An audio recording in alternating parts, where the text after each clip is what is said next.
Bunu da öyrənmişəm. İndi əla. Təsviri sual cavab.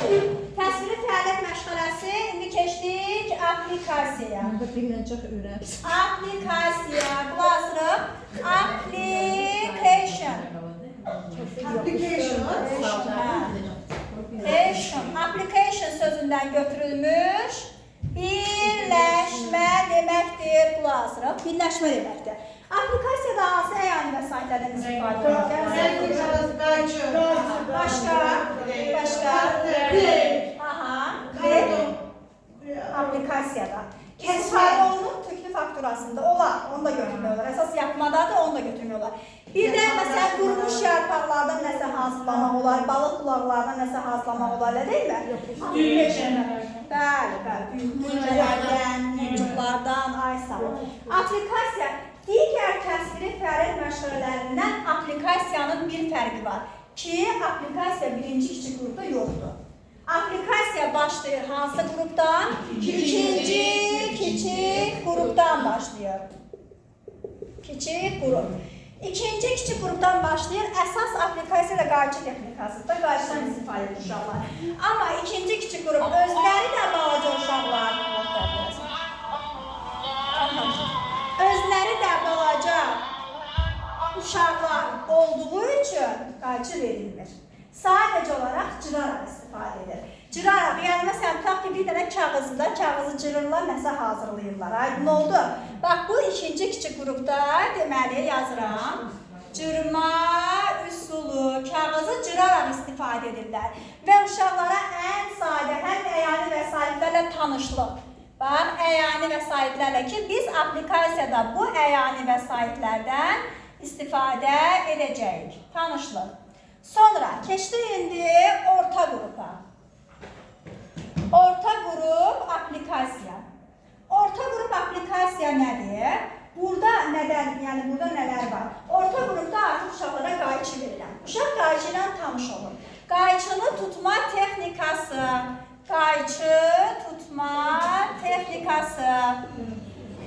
texnikasından istifadə. Ay düşmüş mən sağ ol. Qayçı? Və necə istifadə olunur? Qayçını tutma qaydasını hamı bilir də, yəqin ki, 3 barmaq aşağıdan halqaya keçirilir. Sonra başdakı barmaq digər barmaqlara dəstək olur və tuturuq və vərəq təbii ki, özündən əks istiqamətdə tutularaq vərəq kəsilir. Bu qayçı tutma texnikasıdır. Eyni zamanda orta qrupda ən kiçik, məsələn, adi bir-birə deyək də, rəsm əsərlərinin yaradılması aplikasiyada müxtəlif məsələn figurlar hazırlanır. Ondan sonra bax, kağızı burada da, kağızı cıraraq, artıq əvvəl kağızı cırmadan istifadə edirsə, bunu qayçıdan kəsərək. Amma yenə də tərbiyəçi müəllimə eləməlidir, nəzarət etməlidir. Çünki onlar da balacadırlar. Sonra böyük qrupda, böyük qrup aplikasiyada artıq təsəvvürlər genişlənir. Yazaq, genişlənir, təsəvvürlər belə yazacağım. Bir də böyük qrup aplikasiyada əsas nə var? Tüklü fakturası. Fakturası. Nədir tüklü fakturası? Tüklü fakturası düzdür. Böyük qrupda uşaqlara qayçı orta qrupdan başlama verilir. Amma tüklü fakturasında qayçı yoxdur. Qayçıdan istifadə olunmur. Aydın oldu. Qayçıdan istifadə olunmur. Cırma üsuludur. Cırma. Yapışqan var. Yapışqan var.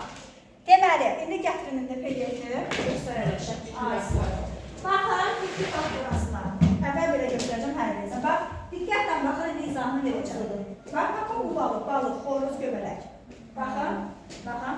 Bu tüklü fakturası. İndi deyəcəm izahını. Bir dənə mənimlə baxın. Bax, bu tüklü fakturasıdır. İndi bu nədir? Deməli, bax, belə göstərəcəyik. Tüklü fakturası. Aha. Deməli, burada nədən istifadə olunur? Baxın, balıq rəsmidir, tutaq ki, çəkil, rəsm formasında çəkil balıq oldu. Amma tüklü fakturasına gətirmək üçün kağızı üstünə balığın üzərinə yapışqan tökür. Sonra xırda-xırda kənarda xırda kəsilmiş belə deyək də kağızları onun üzərinə səpələyir. Kağız olmayıb o toxuma Olar, bəli. Xeyr, heç bir fərqi, balıq qulaqları da olar. O muncuqlar da olar, salfetkanın özü də olar. Sonra əlimizi belə həmin onun üzərinə əlimizi belə vuranda elə əlimizə nəsə dəyir də, tikan batan kimi. Aydın oldu? Aydın olur Həlimə müəllimə? Yoxsa? Diqqətli olun. İndi oxuyana biraz da aydın olacaq. Daha mövzu deyil ki, iki cümlədə aydın olsun, amma diqqətlə oxumaq lazım. Bax, bu aiddir deməli, hansı qrupların tüklü fakturası? Böyük qrupları. Qayçı varmı? Yoxdur. Yapışqan varmı? Var. Bəli. Sonra məktəbə hazırlıq qrupu aplikasiya. Məktəbə hazırlıq, rəsmə baxanda aplikasiya rahatdır. Aplikasiya. Burada nədən istifadə olunur? Deməli, məktəbə hazırlıq qrupu aplikasiya da xüsusiyyətlər yazacağım. Xüsusiyyətlər. Nə deməkdir? Nə hazırlayacaqlarsa yazaq, hazırlayacaqlarsa. Aha, burada söhbət nədən gedir? Deməli, tutaq ki, uşaqlara deyirik ki, tülkü hazırlamaq lazımdır. Tülkünü kəsib yapışdıraraq hazırlayacaqsınız. Uşaqlara əvvəl deyirəm, bax, artıq böyük uşaqlardır da, məktəbə hazırlıq 5-6 yaşlı uşaqlardır. Deyirəm, ay uşaqlar, sizcə tülkü necə olar? Tülkünün qulaqları necə olar, burnu necə olar, gözləri necə olar? Deyirlər ki, ay müəllimə, bizə tülkünün xüsusiyyətlərini deyin, biz də təsəvvür edək ki, o necə olar? Məsələn, müəllimə də deyir ki, uşaqlar, tülkü çox bilmişdir. Tülkü hiyləgərdir. Uşaq da deyir, bunun 100% qulaqları böyükdür ki, eşidir, hiyləgərdir də, gözlər də iridir ki, hər yeri görə bilir. Başlayırlar onu hazırlamağa. Və yaxud da deyirəm ki, bax, dovşan, deyirəm, ay uşaqlar, gəlin dovşan hazırlayaq. Deyirəm ki, bax, dovşan o qədər masumdur da, belə deyək də, sakit heyvandır, tez ağlana gəlir. Yəqin ki, dovşan yatır da, onda uzanırlı formadadır. Və yaxud da quyruğu, deyirəm ki, bax, onun ən uzun hissəsi uşaqlar quyruğudur, tez bir zamanda onu hazırlamağa başlayırlar. Yəni, nə hazırlayacaqlarsa onun xüsusiyyətlərinə əsasən məktəbə hazırlıq qrupunda uşaqlar hazırlayırlar. Aydın oldu. Bir dənə, bu aplikasiya tam şey, bir dənə zəhmət olmasa şəklini çəkək.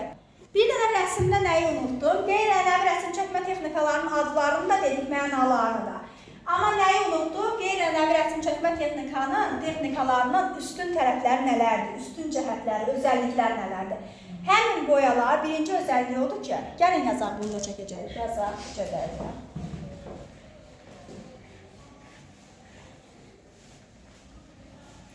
Yazaq, çəkərək bunu da şəklini, çünki bu da çox önəmlidir. Videosunu çəkdim. Hə, çəkirəm. Qeyri-ənənəvi rəsm çəkmə texnikalarının üstünlükləri. Birinci növbədə, bax, biz qeyri-ənənəvi rəsm çəkmə texnikasından danışanda yaşdan danışdım mı? Mən dedim mi, monotipiya böyük qrupdadır, qıraq taşıcı, elə bir şey demədim, elə deyil mi? Deməli, heç bir yaş xüsusiyyəti yoxdur. Bütün qruplar bundan istifadə bilər. Aydın oldu? Yaş yoxdur, belə deyək, xüsusiyyəti. Xüsusiyyəti yoxdur. Hər bir qrupda istifadə edilir. Hər bir qrupda istifadə edilir. Sonra uşaqların yaradıcılığı üzə çıxır. Uşaqların yaradıcılığı üzə çıxır. Sonra, deməli, həmin boyalar zərərsizdir. Uşaqlar ağzına onu aparsa belə, onun heç bir ziyanı yoxdur. Boyalar zərərsizdir. Zərərsizdir. Bir dəqiqə, baxın, indi bir sual verəcəm. Deməli, böyük motor bacarıq nədir? Kiçik motor bacarıq nədir? Ayaq isə böyük motor. Burada hansı motor bacarıq? Kiçik motor. Ay, sağ ol. Kiçik motor bacarıqlar inkişaf etdirilir. Məsələn. Aydın oldu? Məndən bu qədər. İndi sözü verirəm sizə.